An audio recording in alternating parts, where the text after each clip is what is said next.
Hello friends, I'm Supriya. Welcome to my channel Gnanshi's world. అందరు ఎలా ఉన్నారు? మేమైతే చాలా బాగున్నాం. మీరు అందరు ఎలా ఉన్నారో కమెంట్ చేయండి. ఈరోజు వీడియో ఏంటంటే, ఇది నాకు చిన్నప్పుడు అంటే మేము చిన్న ఉన్నప్పుడు తిన్న ఈ స్వీట్ ఈరోజు చూశాను నేను ఇన్స్టాలో. అది చూడగానే నేను కూడా ఒకసారి ట్రై చేద్దామంటే ఇప్పుడు ఈ స్వీట్ అయితే దొరకడం లేదు కదా, అందుకే ప్రిపేర్ చేసి చూద్దాం ఇంట్లోనే అని చెప్పేసి ఇవైతే ట్రై చేశాను నేను. ఈ స్వీట్ని అయితే మేము చిన్నగా ఉన్నప్పుడు రసగుల్లా అంటుండే. మీరేమంటుండేనో కమెంట్ చేయండి. ఇంకా ఎవరెవరికైతే ఈ స్వీట్ ఇంకెవరెవరైతే ఈ స్వీట్ని టేస్ట్ చేశారో కూడా కమెంట్ చేయండి. అయితే ఈ ప్రాసెస్ అంతా నేను ఇన్స్టాగ్రామ్లో చూసి ట్రై చేశాను. అంటే ఈ స్వీట్ ప్రిపేర్ చేయడం అయితే నాకు ఇంతకు ముందు అయితే తెలియదు. నేను వీడియోలో చూసి ట్రై చేశాను, ఎలా వస్తుందో చూద్దామని చెప్పేసి. ఈ రసగుల్లా మేకింగ్ వీడియో ఎండ్ వరకు చూస్తే మీకే అర్థమవుతుంది నేను చేసిన ప్రయత్నం హిట్ అయిందా ఫ్లాప్ అయిందా అని చెప్పేసి. నేనైతే రసగుల్లా ప్రిపేర్ చేయడం కోసం అయితే 1 కప్పు మైదా పిండి తీసుకున్నాను.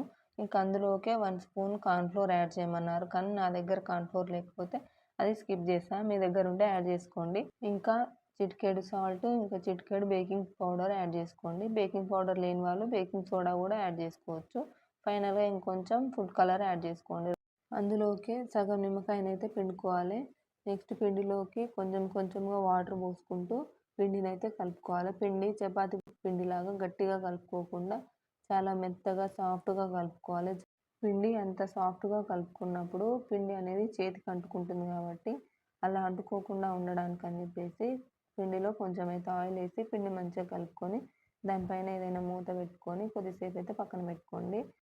5 మినిట్స్ తర్వాత అయితే పిండిని తీసుకొని మళ్ళీ ఒకసారి బాగా కలుపుకొని చపాతీ అయితే చేసుకోండి. మధ్య మధ్యలో పిండి చల్లుకుంటూ చపాతీ చేసుకోండి. కాకపోతే చపాతీ అనేది కొంచెం మందంగా చేసుకోవాలి, అంటే రసగుల్లా చేయడానికి ఈజీగా ఉండేటట్టు మందంగా చేసుకుంటే బాగుంటుంది.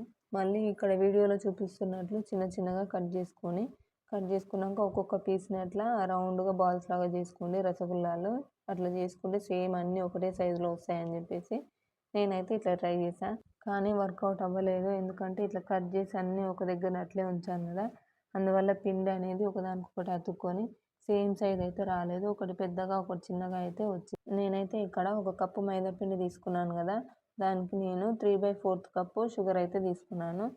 షుగర్లో నేను అదే కప్తో 1/2 కప్పు వాటర్ అయితే తీసుకున్నాను. ఇది పాకం కోసం, అంటే పాకం అనేది మొత్తం తీగ పాకం రాకూడదు. అట్లా అని చెప్పేసి షుగర్ని మెల్ట్ చేసి అయితే ఉంచొద్దు. ఆ పాకం అనేది తీగపాకం కంటే ముందే, తీగపాకం కూడా రాకముందే మనం చేతితో తాకినప్పుడు కొంచెం జిగురుగా అనిపిస్తుంది కదా, ఆ స్టేజ్లో అయితే గ్యాస్ ఆఫ్ చేసుకోవాలి. ఆ కన్సిస్టెన్సీ అయితే సరిపోతుందంట. అప్పుడు గ్యాస్ ఆఫ్ చేసుకునే ముందు 1/2 నిమ్మకాయ అయితే పాకంలో అయితే పిండుకోవాలి. ఈ నిమ్మరసం వేసుకోవడం వల్ల ఈ పాకం అనేది మళ్ళీ షుగర్ ఫామ్లోకి రాకుండా అయితే ఈ నిమ్మరసాన్ని వేసుకోవాలి. రసగుల్లాని ఆయిల్ మీడియం హీట్లో ఉన్నప్పుడే ఆయిల్లో ఫ్రై చేసుకోవాలి. ఫ్లేమ్ కూడా మీడియం హీట్లోనే ఉంచుకోవాలి. హై ఫ్లేమ్లో ఫ్రై చేసుకుంటే పిండి అనేది పైన వరకే తొందరగా ఫ్రై అయిపోతుంది.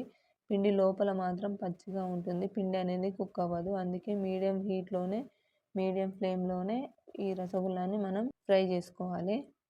అలా రసగుల్లాని కొన్ని కొన్నిగా ఫ్రై చేసుకుంటూ పాకం అనేది కొంచెం చల్లారిన తర్వాత అందులో వేసుకోవాలి. పాకంలో ఒక 10 to 15 మినిట్స్ ఈ రసగుల్లాని ఉంచితే అవి సిరప్ని మంచిగా అబ్జర్వ్ చేసుకొని మంచిగా జ్యూసీగా ఉంటాయి. ఇలా 10 to 15 మినిట్స్ తర్వాత ఇలా పక్కకు ఒక ప్లేట్లో తీసుకుంటే పైన ఉన్న ఆ సిరప్ అంతా మొత్తం డ్రై అయిపోతుంది. మంచి షైనీగా కనిపిస్తుంది కొద్దిసేపటికి, లోపల మాత్రం జ్యూసీగా ఉంటుంది. రసగుల్లాని ఇలా కొన్నిగా ఫ్రై చేసుకొని ఇలా షుగర్ సిరప్లో వేసి ప్రిపేర్ చేసుకోవడమే, ఇంతే ప్రాసెస్. ఇంకా చాలా ఈజీ ప్రాసెస్. జస్ట్ 1 అవర్లో అయితే రసగుల్లాని ప్రిపేర్ చేసుకోవచ్చు. చూడండి ఎంత జ్యూసీగా అనిపిస్తుందో. జస్ట్ ప్రెస్ చేస్తే చాలు లోపల ఎంత జ్యూసీగా ఉందో. ఇంతకీ నా ప్రయత్నం హిట్ అయిందంటారా ఫ్లాప్ అయిందంటారా? హిట్ అయిందండి. టేస్ట్ కూడా చాలా బాగా కుదిరింది. మీరు కూడా ఒకసారి ట్రై చేసి కమెంట్ చేయండి. మీ ఫ్రెండ్స్ అండ్ ఫ్యామిలీకి షేర్ చేసి సబ్స్క్రైబ్ చేసుకోండి.